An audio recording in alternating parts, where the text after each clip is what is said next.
Hello and welcome to Audio Gyan. Today we have Radhika Phanse with us and we'll be exploring a new dimension within the dance form. In one of our earlier Audio Gyan session with Prajakta Sarvate, we discussed about classical dance form and various challenges. But today we'll be slightly deep diving into understanding therapeutic values found in the Indian classical dance. Hi Radhika, thanks for being on the show.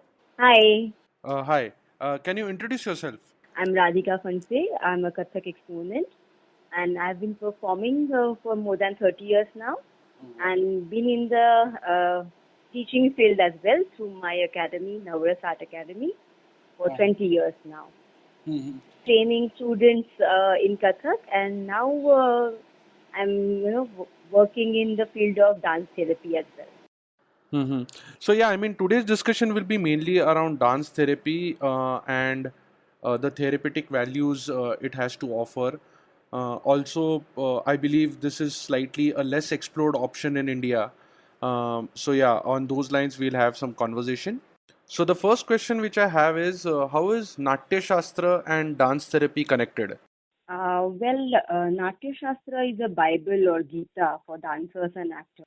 But though dance therapy is not directly connected to Natyashastra, dance gets its roots and rules from Natyashastra, which can be utilized for any kind of dance activity. Mhm. So in ancient India, classical dances were aimed at the betterment of health of dancers, right? So what happened in between? I mean, how or why did it digress? And now what is making it come back as a therapy?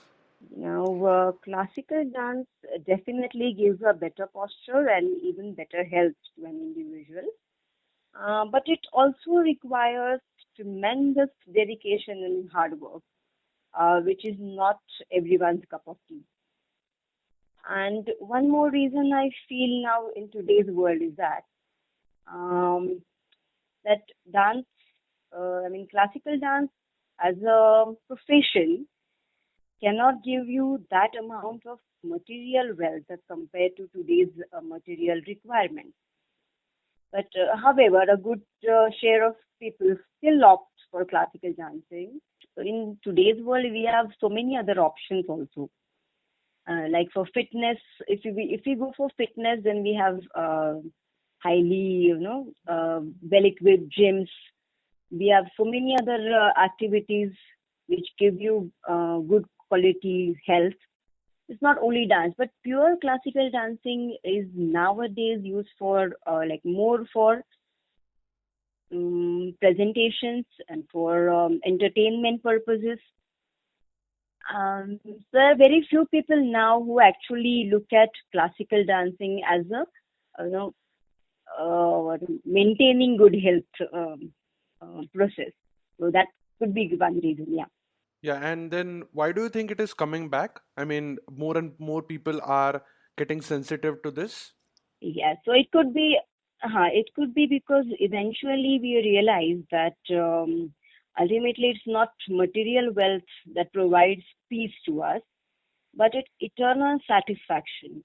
And dance or dance therapy is an excellent source for such realization. So it could be the reason why people are again coming back to ancient dance form. Mm-hmm.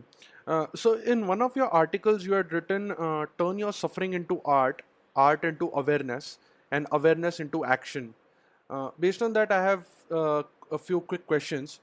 So, first is, how can one think of dance when they are in pain? Okay. See, the pain is of two kinds. One is mental and one is physical. So, of course, dance cannot be thought of in physical pain. But of course, in mental pain, I would like to stress on this point that dancing in such situation will definitely reduce your mental pain or stress. And this whole dance therapy is about the realization of how it helps you. And one more thing is that when a person dances, a hormone called serotonin is secreted in the body, which is also known as happy hormone, and which washes away all the depressing feelings and makes the person very fresh and optimistic. So that, So it definitely helps in pain, mental pain.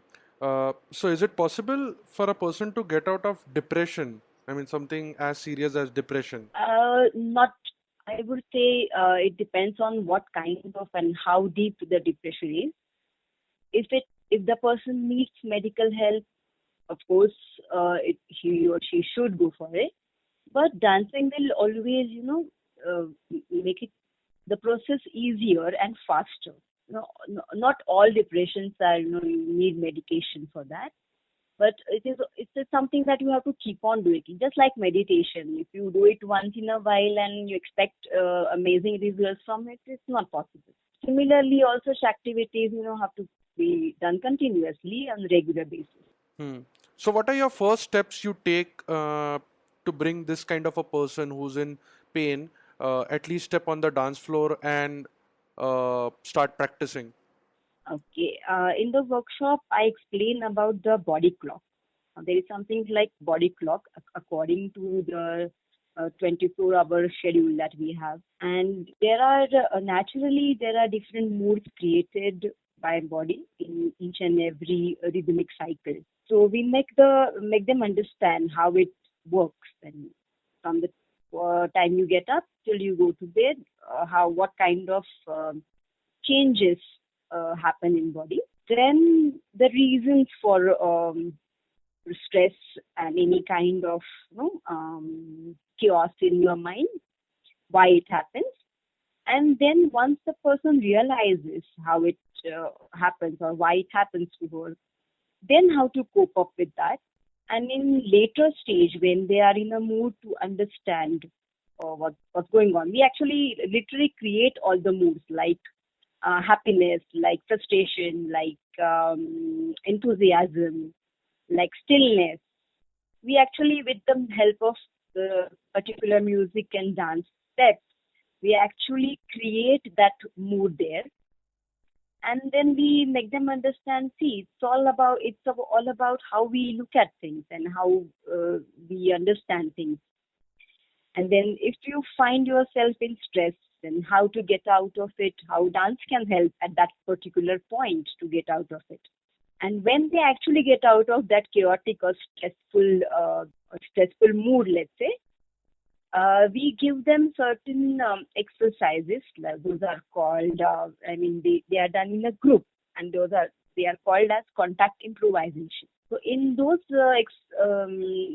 exercises, they understand how we can have better relations with all the contacts that we have around us, not only human beings, the nature, animals, birds, and other human beings, of course.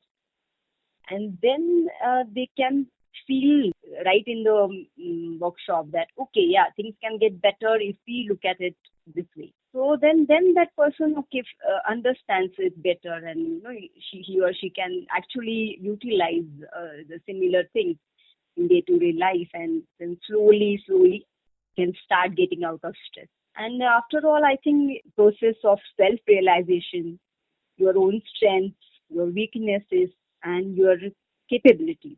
So that will boost up, make you feel better, and you can always make yourself a better person if you understand what is lacking in you. So it is more of, dance therapy is directly not connected to classical dancing. Free dancing, it's just to get out of that frustrating mood. Hmm. Uh, so, but isn't it running away from the problem? I mean, does dance therapy help in overcoming your sufferings, or it just a way out of channelizing or running away from things? No, it's not running. It's not running away. It's realizing. Running away will never end up problem or give you a solution of it. But here we see the cause of stress. So if you find out the cause of your stress, you can always, work towards getting it out of your life. Hmm. So, dance obviously elevates your mood, and one can lose a sense of awareness also, right? Yes, one can. Yes, Mm, yes. so how can one concentrate on the suffering or the pain as opposed to concentrating on the form or the dance form? No, actually, dance. here we can think of is one kind of dance is for entertainment, where the dancer has to be very much aware of what his steps are, whether he's well dressed, whether he's performing rhythmically, and whether it is producing or creating any good kind of entertaining drama to dance. In dance therapy, it's not at all necessary for a person to look good or to be entertaining while dancing. It is in dance therapy, dance is used to express a person the way he wants, and it is not necessary at all that it should be entertaining, or actually it flushes out all the negative emotions which are saturated in the subconscious mind for a long time. So we often I have come across ladies dancing in front of devis or in the melas or in the processions, and you feel they are lost somewhere. It's not entertaining dance. It's getting lost in the activity that you are. And as I said, body produces kind of hormones which makes you do that, and which will make you forget the actual situation that you are in. But it won't change the situation. It can change your lookout towards it, and that is the key of, for getting a remedy for your problem. It's not going to solve your problem, of course not. Hmm. That's very insightful. Actually, I think I should come and attend one of your workshops. Yes, yeah. So, looking at the canvas of dance and the benefits it has to offer, I think it's almost impossible to cover this in one podcast. But yeah, I would like to conclude with one last question, which is where do you see dance therapy going in the future? Maybe like 50 years down the line. What do you think will be the state of things in context with dance therapy? In India, actually, awareness of stress busters is not well spread right now, and I think it will take many more years for people to realize that something is going wrong with them and they need to correct it. So maybe after 25 years or 50 years, I guess it should be used in schools and colleges as a part of their academic curriculum, where the healthy personality of every individual should also be considered along with his academic rating, and thus having a healthier society. Certainly. Would you like to just tell us what you have been doing? What are your steps you are taking from your side for this kind of a future? Well, now, as I said, it's really hard for you have to first make people aware that they need. Once they are aware, then they have to come for regular sessions. Then we, this process might take some more years. But like as you are interviewing me today, I hope that this will make a kind of difference Thank you. Thank you. when people. Yes, I should thank you for having me on this show. So that through all these social mediums, I guess we can do the necessary awareness. And then go in corporate and women associations where people will realize this more. And as per my experience, women need this much more than men. Naturally, women saturate so many things, unnecessary things in their minds, and have so many other ideas about perfect life. Awareness in all the ways that we can will help. Hmm. Now, in case if someone is in its early stages of depression or uh, feeling stressed out or having pain, what is the time frame Mhm. one can look up to uh, when they are considering dance therapy as one of the methods to heal themselves or make them feel better? Workshop is something where you have to realize why dance is important and how it can help you to reduce stress. It may see some people can realize it in just one workshop. Some people may need it, once in a month for 3-4 months. But once they realize the importance of dance and how dance really helps them in getting distress, then they can go for dance classes or dance on their own at home. We have so many videos or available on YouTube. And nowadays, there are so many sources through which we can help ourselves. Of course, I won't recommend classical dancing through net, because classical dancing is something which really need a good instructor. And we say guru in our field. Guru, a little one step ahead of a teacher, where he knows what is good for you personally. So in classical dancing, I will always recommend that you should have a good guru for yourself if you want to be trained in classical dancing. And of course, if you want to be a performer, then you have to, in any kind of dancing, you need a good instructor for any other kind of dance style. But if it is just for yourself, that as we call bathroom singing, if it is, we can of course dance in bathroom, but if in your living room dancing, let's call it the living room dancing.